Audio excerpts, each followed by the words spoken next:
Burj Al Arab actually for me is a fantastic proposition to the new guest, to the new traveler who actually is really seeking for luxury and the best possible experience. So it's a combination of a few things. First of all, an outstanding design made of the interiors, the color schemes, and the very spectacular architecture of the building itself. A wonderful product and as well a very outstanding and very detailed service. The experience as well at Burj Al Arab starts when you arrive at the airport. We have a fleet of 16 Rolls-Royce now that can actually create the experience, the Burj Al Arab experience, right at the beginning when you arrive in Dubai.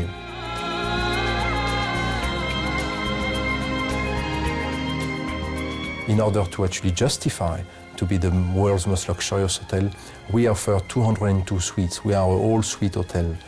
And the particularity of our suites is that they are all on duplex, on 2 floors. And we also have 2 presidential suites and 2 royal suites for up to 780 square meters.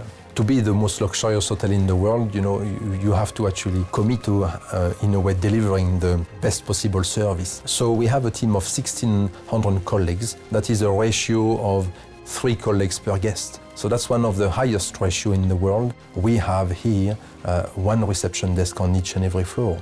We also offer a butler service, which I would say is a true butler service at Burj Al Arab to actually cater to each and every need of our guests. We also as well have a wonderful experience in terms of restaurant or cuisine, culinary experience, from actually Middle Eastern cuisine to Asian cuisine and westernized gastronomy. We have recently implemented some luxury services in terms of car rental, so you can hire a Ferrari or a Lamborghini or a Porsche car. So there is many things that you can do at Burj Al Arab, and this is actually very important in the experience that we would like all our guests to have access to.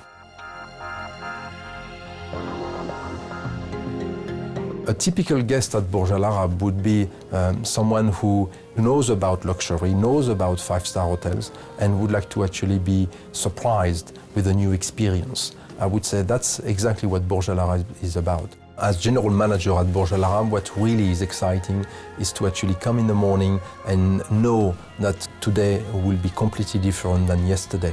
And again, having this commitment to actually please our guests, to be part of the buzz of Burj Al Arab, to be part of, in a way, the experience that the guest, wants to actually live on a daily basis.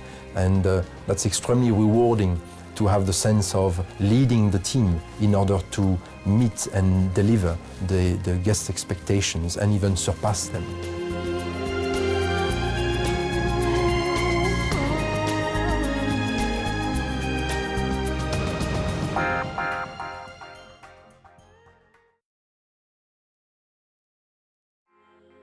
I actually started life pursuing a musical career. I started playing the violin when I was about 6 years old. Later on, when I went to school in the UK, I spent all my pocket money going to the opera. And it was there that I suppose I got very influenced by stage design. I think the Burj Al Arab was the first opportunity I had where I could really push the envelope. I had quite a generous budget to work with. I also had a very understanding and encouraging client who actually influenced me a lot on not being scared of coming up with luxury, opulence, and using everything that I could think of. Encouraged us to go as far as we could go to get the most interesting and outrageous products, so that the end product would be, absolutely the most special experience for guests and for visitors, not only to the Burj Al Arab, but Dubai itself, because I think this was going to be putting Dubai on the map, the whole project. Well, the brief was actually to come up with a modern Arabian palace. We don't want anything that anyone has seen before. Give us something quite special. I then had to transfer that opulence into a hotel. And remember, a hotel has to be operated as well, so it has to look just like an Arabian palace, but it's got to be maintained. This is a palace for the people, for the guests. It's certainly a stage. It has been an absolute dream project for me, discovering a group of very clever ex-NASA engineers from Los Angeles and working with them to come up with the water and fire features. There's outside, just on the entrance, and also as you come in the atrium area, the hypershooter that goes up 50 meters, and when the water comes down, it doesn't actually fall on anyone.